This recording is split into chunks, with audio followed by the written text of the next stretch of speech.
So now that we have various models set up, let's set up some routing rules. We can say something like this. Always use Claude Sonnet by default.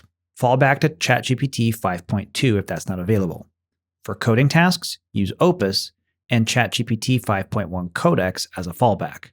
For anything routine, use Haiku, falling back to ChatGPT 5 Mini, then 4.1. Use Opus for planning and complex reasoning. Then delegate execution to cheaper models via subagents.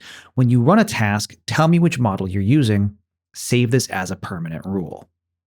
Here it comes back saying it updated both the configuration and saved the new rule I provided. It shows the configuration has the default now set to Claude Sonnet, and then falling back to ChatGPT 5.2. For the permanent rule, it added details to the Agents.md doc about which model to use for different situations and how to delegate. Finally, it says we need to restart the OpenClaw gateway in order to make these changes take effect. So let's just do that manually. We can send a command /restart and then send the command to restart OpenClaw.